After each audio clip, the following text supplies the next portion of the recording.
And our third main topic today gets submitted to us by Juan B, who writes, "Greetings, John and team. So Disney has reported their opening weekend figures for Black Widow with a massive $215 million opening weekend when you include an impressive $60 million from Disney Premier Access. Given the success for both the theater box office numbers and Disney Premier Access numbers, do you think Disney will reevaluate their big tentpole film releases and have some type of coexistence between the theaters and Disney Premier Access?" All right, thanks a lot for sending that in, man. And yes, so some great news and some tempered expectations. Now, of course, when we were heading into this weekend, they were projecting initially that I think Black Widow would hit somewhere between 65 and 80. Then those projections went up to like 70 to 90. And then when Black Widow nearly doubled the opening night numbers of F9, all of a sudden $100 million opening weekend, despite the fact that it was also going to be premiering on Disney Plus for an extra $30. A lot of people started to believe, I really was starting to buy more into it as well, that a $100 million opening weekend was a possibility. Now, of course, that didn't happen. It did make $80 million, breaking the new post-COVID opening weekend box office record that Fast 9 held. Fast 9 made $70 million at the box office, whereas Black Widow's officially opening weekend box office numbers was $80. So it beat it by $10 million. Very impressive, especially when you consider that Fast 9 only opened in theaters, whereas Black Widow was also available on Disney Plus, their special $30 premiere thing. Now, a lot is being made about the $60 million that it made on Premiere. And it's good, but you also got to remember this. That $60 million only accounts for, that just means 2 million households rented it. 2 million. It's not like 20 million homes rented it. 2 million homes rented it. The numbers that they're giving was, I don't know where the hell they got these numbers or how the hell they calculated it, but they're guessing 3.8, Rob. 3.8 people per home watched it, which means if you extrapolate that over the average of $12 ticket price, Disney actually lost money on this deal, but whatever. It made $60 million, and that's a win for being out on Disney Plus Premiere. But does that mean Disney should be popping bottles? Well, not necessarily. We'll talk about the box office result in a second, but let's actually look at Disney, their Premiere Plus. Black Widow is now the fourth film. And remember, I think they're going to do 5 or 6 more of these, Rob. I think at minimum, they're going to do 5 or 6 more of these. They need a good size sample to really see how this is working out for them. But right now, Black Widow is the fourth film that they put out on Premiere Access. And Black Widow is the first film that Disney came out publicly and let people know what their numbers are. And the reason that this one was the first film they came out publicly to let people know what the numbers are is because this is the first time they're not embarrassed by what the numbers are. Because as we go back and look at this stuff, this is the fourth film that they've put out, all right? They put out Mulan. They never released official numbers, but myself and everybody else in the industry heard that the numbers for Premiere Plus were abysmal, like absolutely abysmal. Then they did the same thing with Raya and the Last Dragon. And again, I wasn't the only one. Everybody in the industry heard that the numbers for Raya and the Last Dragon on Disney Plus Premier Access were absolutely terrible. Then came Cruella. Cruella overall did pretty disappointing numbers considering how good the movie is. Cruella's a very good movie. But again, all indication that I heard coming out of Disney was that the Disney Plus Premiere rental numbers were terrible. And just like the previous two, Disney was so embarrassed by the numbers, they didn't publicly release them. Now comes Black Widow. And Rob, all it took was for the first MCU movie in 2 years for Disney to finally have a Premiere Access thing that they weren't completely embarrassed and humiliated by the financial results. And they were good. This one is absolutely a win. Black Widow gets the green check mark. But again, this is just like everything else. When Mulan was a failure and everybody said they should ditch it, we would say, hold on, slow your roll. This is just one. You got to give it a lot more to see how it averages out. than when Raya came out and failed. It's like, wait a minute, this is still too small a sample size. Then when Cruella came out and didn't get the numbers they wanted on Disney Plus, again, we said, hold on, they still got to do this a number of times. I mean, I think obviously people aren't really jumping on this as much as Disney hoped, but still they need a bigger sample size to see. So with Black Widow being a success, I repeat, don't get too far ahead of yourselves. This is 1 out of 4. This is 1 out of 4. So don't get too excited. Rob, I still believe the jury is out for how well Disney Plus's Premier Access is going to do. It's still too small a sample size. But again, I wouldn't be popping bottles if I was Disney Plus right now, because they're 1 for 4, and it actually took, for them to finally get their first real big win with this, it literally took the first Marvel Cinematic Universe movie in 2 years for them to hit it. So a win, absolutely. Good numbers, absolutely. But just like I was saying, let's not get too far ahead of ourselves when the first couple failed. Let's not get too far ahead of ourselves because one finally succeeded. What I'm really interested in, Rob, is to see how they're doing the same thing with Jungle Cruise soon.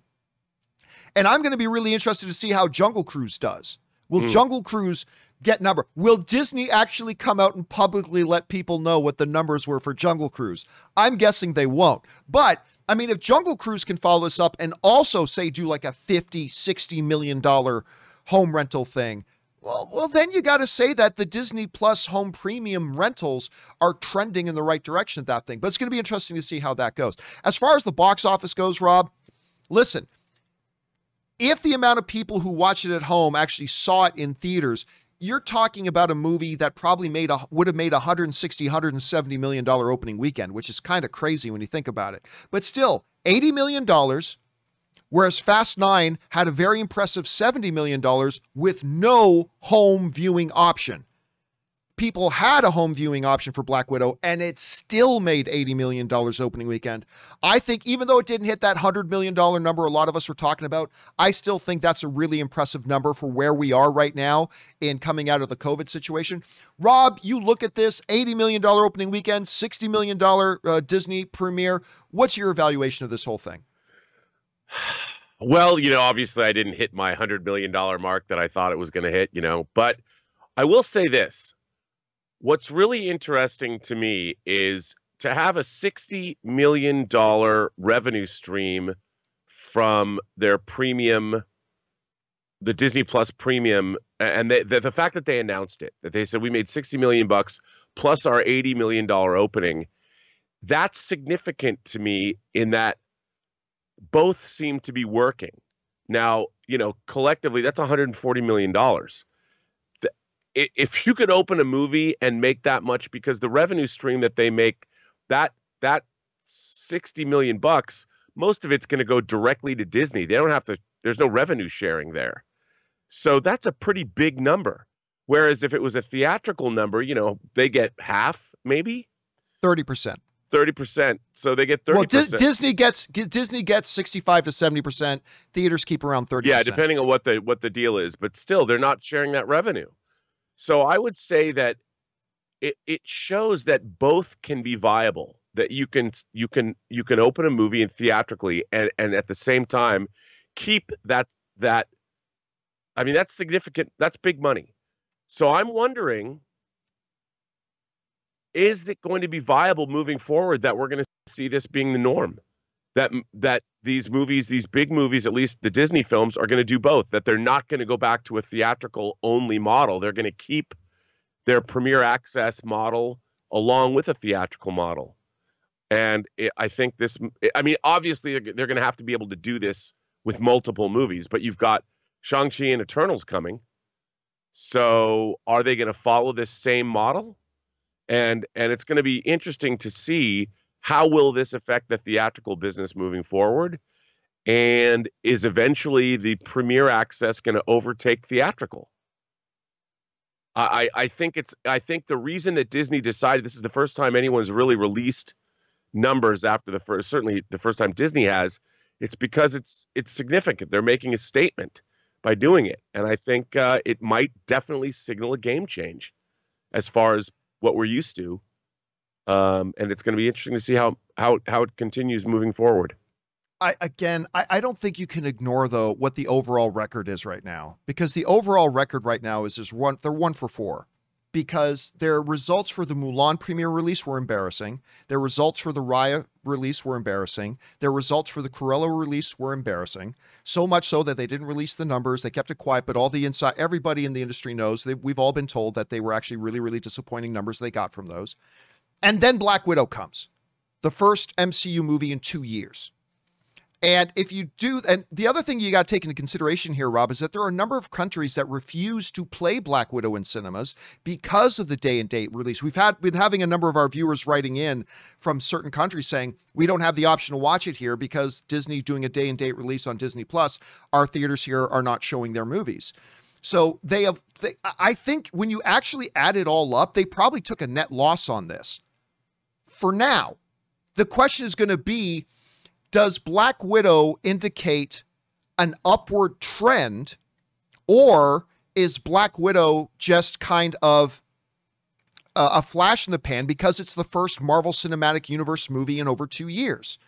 And I think Jungle Cruise will tell us the answer to that.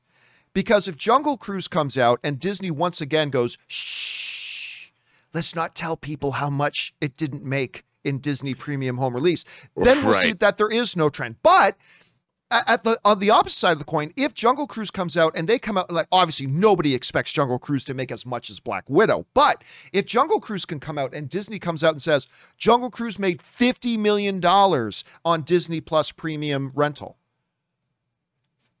Well, that to me would be far more significant than Black Widow making 60. Far more significant, because it would, to me, that then actually shows there is an upward trend. But if it comes out and they don't release the numbers and word is that they are disappointed with it, well, then that doesn't mean that Black Widow really meant anything. It's going to be interesting to see what the overall math is on this, because yeah, they made 60 million, but how much would they have made had it been just theatrical only? They would have had more international markets that wouldn't have boycotted the movie. Those 3.8 people that watched it per household would have equaled more money at the box office than they got on the home rental. But again, if it can trend the other way, we'll have to see. Again, I want to just make sure we all keep in mind, they're 1 for 4 right now. They're 1 for 4. This is not a winning record yet. I still think we need to see 4, 5, 6 more of these come out before we're able to really give any real sort of evaluation. But I'm going to be very, very curious to see what Jungle Cruise does. Either way, the 80 million, Rob, of an opening, when Fast 9, which had a very good opening at $70 million and had no home option, Black Widow did have the home option and it still was able to make 80. I think this tells us people have been really excited and really waiting for the MCU to hit the big screen again. I don't know. What kind of commentary do you take from that? Well, I think, first of all, I think it's a win all the way around. I mean, as it stands, that's still $140 million of revenue coming out of the pandemic. And I think that we're going to see more and more of this. And I think it's good for the business, you know, and ultimately it leaves me optimistic that people still want their movies. People still want the MCU. And I just love that one, I love people are still getting entertained. I love that big budget fantasy epics are still something people want to see and indeed probably need. And it leaves me optimistic about the future of moviegoing and movie watching and streaming, because it also shows me that people will pay a premium price to see something that they're interested in seeing. I mean, $30, bruh, that's expensive, especially when you're buying it from a streaming service that you normally get stuff for free from.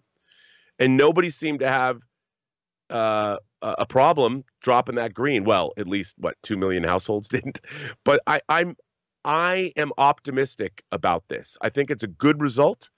But like you said, John, and astutely so, let's see if this happens again and again and again. This could be a fluke. But if they can keep this up, if Shang-Chi and Eternals, if Disney gets the same result, I think it's something that we can look at and be happy about. Well, remember, right now, Shang-Chi and Eternals aren't scheduled to be on Disney Premier Access. I know. I'm curious, though. The reason I'm really curious about Jungle Cruise is because is the only time Disney can be successful at this is when it's one of the world's biggest movies. Like when it's an MCU theatrical release, a highly anticipated one. Is that the only time this model works? Or can it work when another Cruella comes out? Because it didn't work with the first Cruella. Can it work when Jungle Cruise comes out? Because it didn't work with Raya and the Last Dragon. Can it work when it's not, you know, one of the projected to be one of the biggest movies in the world? Can it, or will it only work when it's one of those movies? And I don't know the answer to that yet. I think we need a much bigger sample size to see where we go. Anyway, guys, the question is for you. What do you think about all this? I think whichever way you cut it, for now, it's pretty impressive results for Disney. I think they got to be happy with it all the way around. How do you guys feel about this? Jump down into the comment section below and let us know your thoughts.